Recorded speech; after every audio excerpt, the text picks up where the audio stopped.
sebalik setiap dasar dan setiap ringgit yang dibelanjakan, terdapat kehidupan yang dibentuk dan masa depan yang ditentukan. Belanjawan responsif gender memastikan setiap keputusan bajet mencerminkan keperluan semua, wanita, lelaki, warga emas dan golongan rentan. Di Selangor, WBS memimpin langkah ke arah perbelanjaan yang adil untuk semua.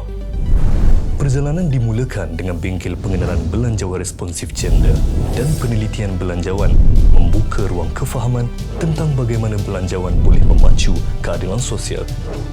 Seterusnya, latihan diteruskan menerusi bengkel latihan kefahaman dan asas belanjawan responsif gender bersama pihak berkuasa tempatan di Zon 1 dan Zon 2.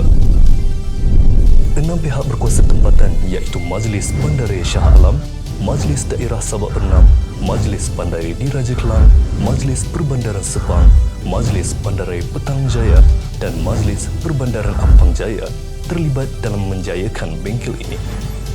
Bengkel ini menerapkan mengenai konsep asas gender, kesaksamaan gender, prinsip dan amalan, data pecahan gender, asas belanjawan responsif gender, 5 langkah belanjawan responsif gender dan kajian kes melalui lensa gender.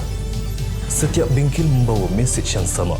Bajet bukan sekadar angka tetapi alat membina kesaksamaan dan peluang untuk semua. Kita dah belajar tadi data analisis. Kita yang melalui 5 step ni, yang first data analisis, kita dah tahu apa keperluan dia orang. Daripada keperluan dia orang baru kita boleh allocate bajet dan bajet tu baru disalurkan dengan betul kepada masyarakat. Pada pendapat saya, bengkel macam ni baguslah untuk diadakan dengan agensi kerajaan yang mana mereka terlibat dalam pembuatan dasar. Kerana sebelum ini mungkin mereka tahu ataupun pernah dengar mengenai gender inequalities tetapi mereka tidak tahu bagaimana untuk integrate perkara tersebut ketika mereka membuat dasar. Kepentingan untuk mewujudkan substantive data itself yang merangkumi live reality untuk semua komuniti kita sehingga akhirnya bila kerja-kerja awal ini diperkemaskan, ia membantu untuk kita mewujudkan belanjawan tahunan seperti di pihak saya di MBSA yang komprehensif dan konklusif.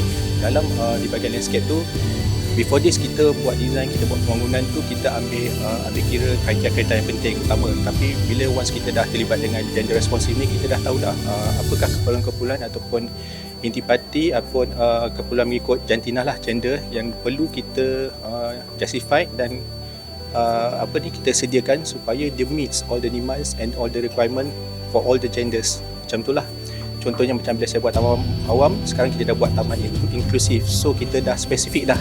Kita nak fokus golongan yang macam mana, jantinah yang macam mana dan keadaan padang atau pembangunan yang macam mana. Lebih spesifik supaya kita dapat hilangkan line tadi tu and then kita dapat fulfill all the community punya needs lah. Pendapat saya, bengkel pada hari ini sangat bagus untuk kita sebagai penjawat awam, malahan orang awam pun untuk faham keperluan belanjawan responsif gender ni. Kerana matlamat utama adalah memastikan apa juga belanjawan, perbelanjaan ataupun program dan projek yang kita rancangkan tidak meninggalkan sesiapa behind. Belanjawan responsif gender bukan sekadar inisiatif tetapi gerakan ke arah keadilan dan peluang untuk semua. Bersama, kita pastikan setiap dasar, setiap program dan setiap bajet benar-benar memberi makna kepada semua rakyat Selangor.